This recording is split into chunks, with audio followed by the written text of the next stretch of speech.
How's it going, everybody? Welcome to the 1IQ Football Talk podcast, and joining you here on another Saturday, Brendan and Sterling.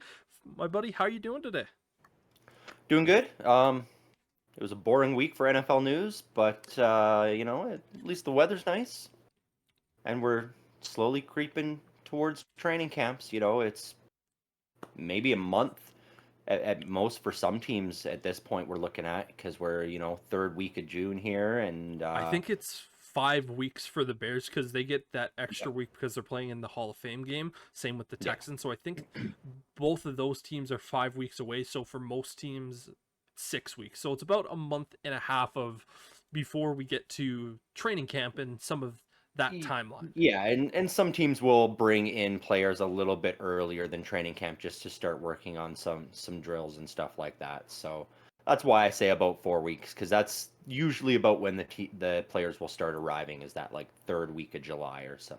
Yeah, I know a few of the Bears, especially some of the rookies. Like I know Romo Doomsday said he's going to spend about a month in Vegas. Just obviously that's where he grew up, and then he said the last few weeks he's going to spend it in Chicago at Soldier or not Soldier Field at the base camp Hallis Hall, and Yep. basically just start working there and just get into the routine, which again is smart, but.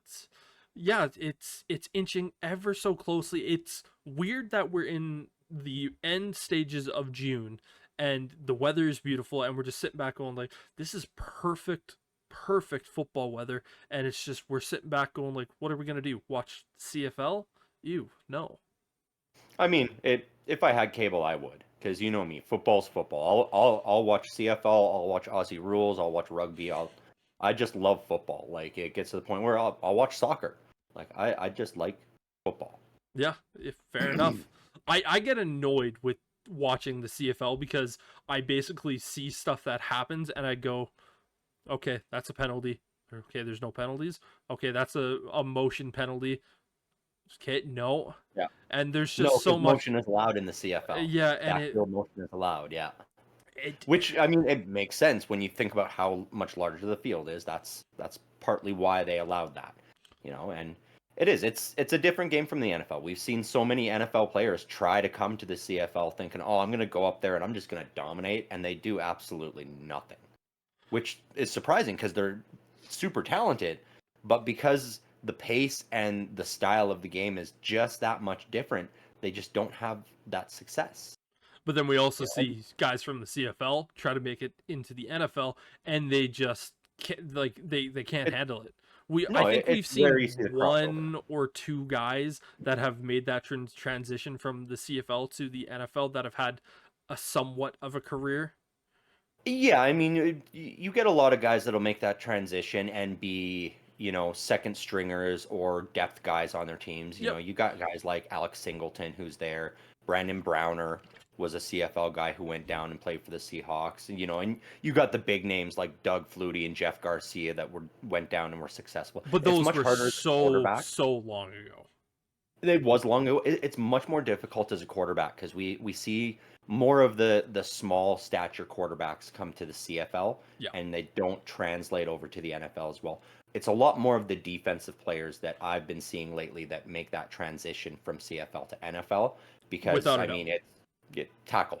You, Yeah. you go out there and you tackle the guy. As long as you don't hit him in the head or break his knee, you're good.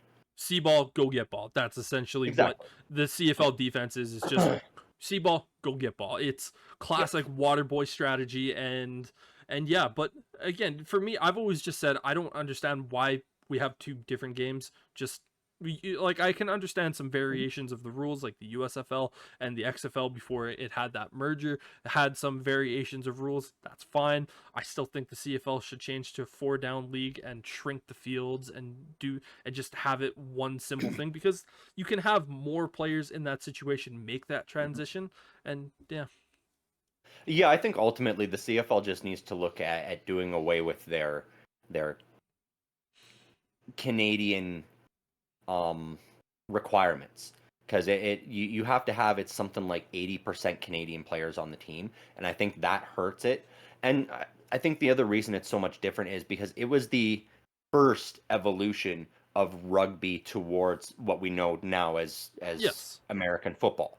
Like it went from rugby into the CFL first, and then the NFL took from that and turned it into what we know now as American football. So I think that's why there's still so many elements of rugby that are still in there, and because it's such an old league, they have that hesitancy to change They the want to history. stay in tradition as opposed to trying to Exactly. modernize.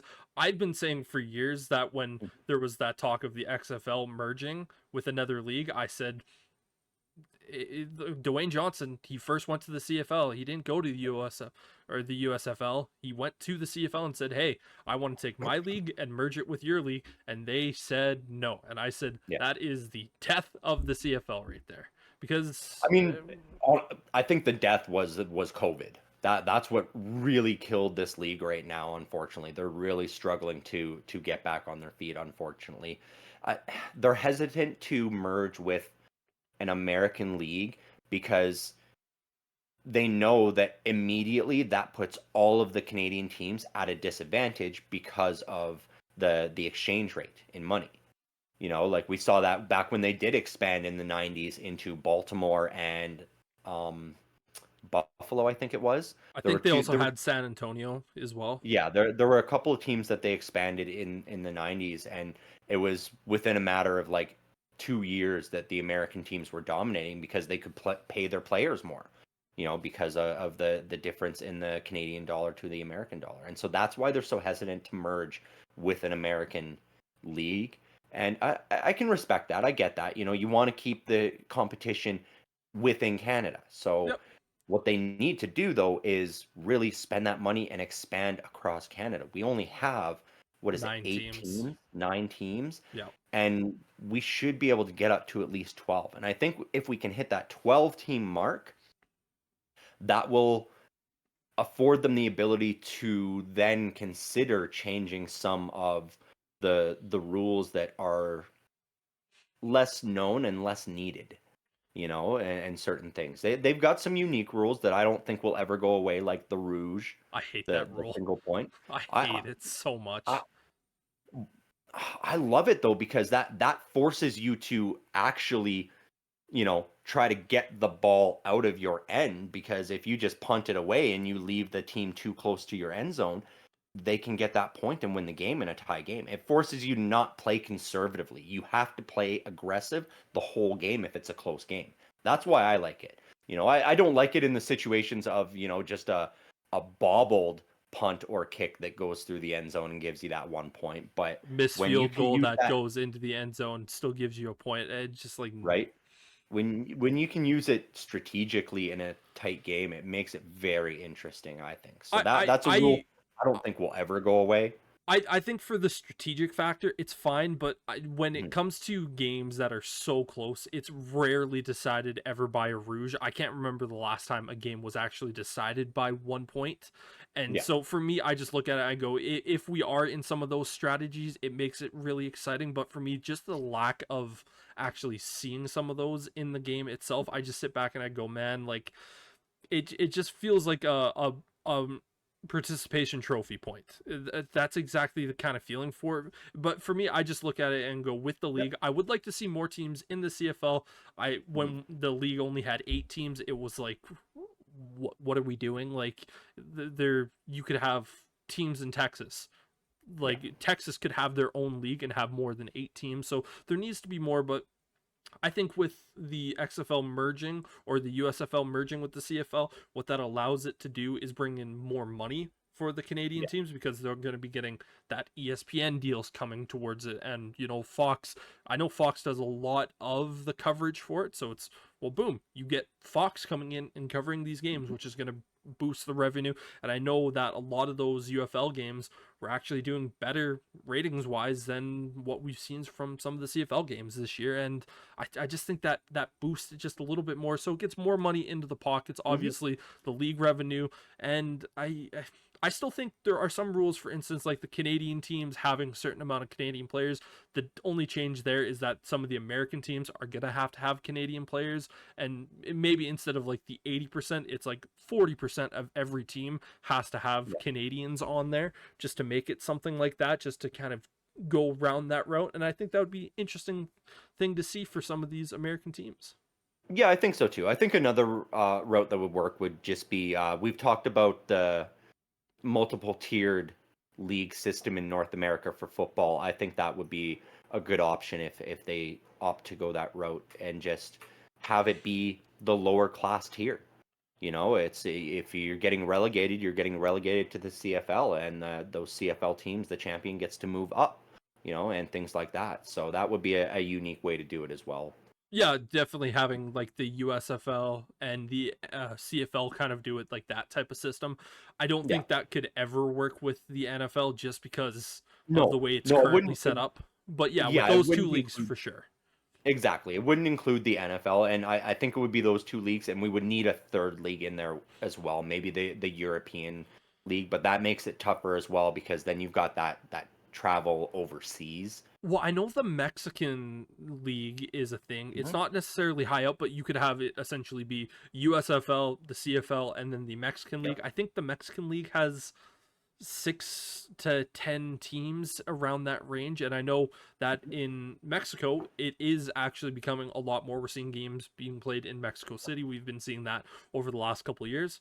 Well, boom! I think we just solved the lower tier football issue right there. Boom. Right? Yeah. Like that would be the way to do it. But again, that would require the CFL to adopt the universal American football rules that we see and we know and shrink their football fields down. So Yeah. I think there's too much pride with those Canadian teams and the history there right now.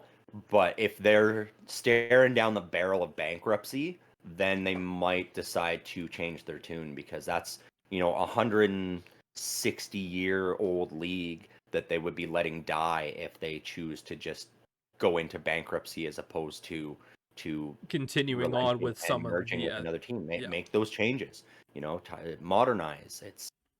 It might just be time, unfortunately. Yeah, and for me, the biggest reason why I've always been hesitant with the CFL, and because the CFL obviously sets the standard for junior Canadian football as well. So for the Mhm. development, it's always the three down. And I look at it, I go, how are we expecting our youth to try to make that transition from, say, going in from Pee Wee to Bantam to then high school football and then to college? And there's a lot of youth that'll go, I want to play in the CFL one day, I want to play in the NFL one day, and unfortunately, the avenue for them to go throughout the CFL system, it doesn't set them up to get into an NFL ready system unless they are just the freakish of the freakish. Obviously, we've seen Chase Claypool, we've seen Mhm. Chuba Hubbard, Javon Holland, but it's very, very rare that we're seeing a lot of these top end guys that are, able to go out there and really make that impact from this Canadian level unless they are down there in the States. Because I know N'Keal Harry, another Canadian boy born in Toronto, but he grew up in Arizona. It's one Yeah. of those things where it's like, okay, he spent his first few years in Canada where he was born. He's Canadian. That's what his passport is. But he grew up in America. And we don't look at N'Keal Harry and say, oh, he's anything special. But you know what? He got that opportunity to train with that. And for me, that's the biggest gripe that I have with the CFL is going, you are not allowing your youth to be set up to potentially get to that next level league. And we talk about the world of FIFA and soccer, Mhm. there's so much emphasis here in Canada that we want to get a team that makes it to, the FIFA World Cup and competes. And it's like we're trying to do so much. And it's like, why aren't we doing that with football? Like Yeah. we have one of the biggest leagues in the world in the NFL, and we're not preparing the youth to get there.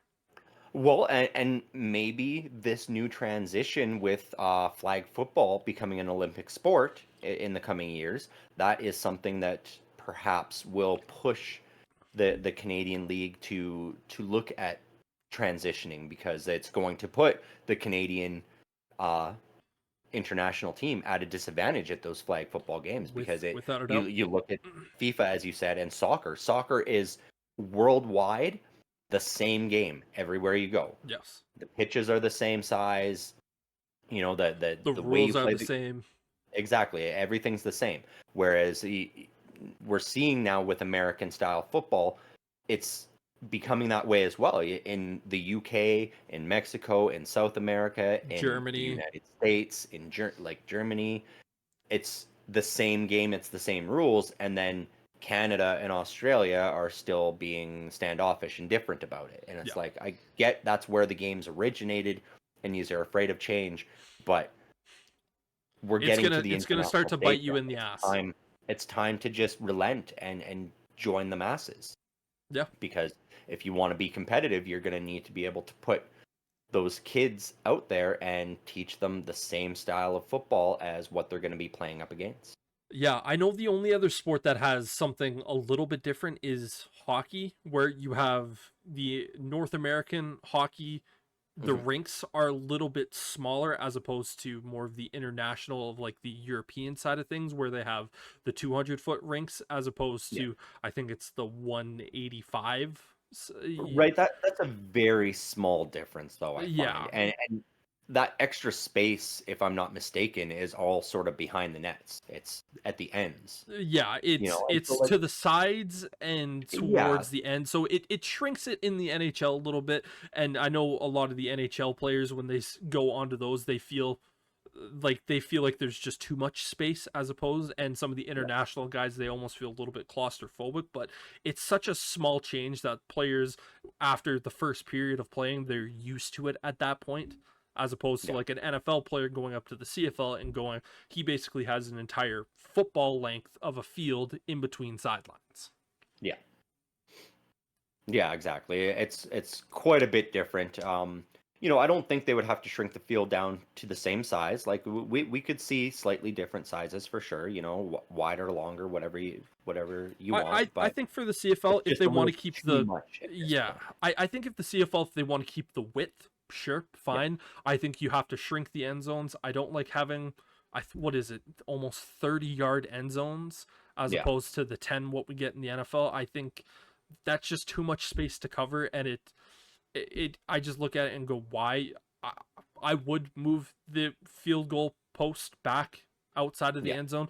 The amount of times of comedy situations of where we'll see a guy just running full speed into that, I just go, why are we still doing that? Like, Right. you know, Yeah. like Well, and they do that because the end zones are so large. yes, If you put that at the back, then your extra point is all of a sudden a a 60-yard 45 kick, yarder, yeah. right, for an extra point instead of what it is now, which is the normal 25, I think, something like that. Yeah, It's I'm been a not. while since I watched CFL. I cut cable out years ago, and the CFL doesn't have any licensing rights with anybody, so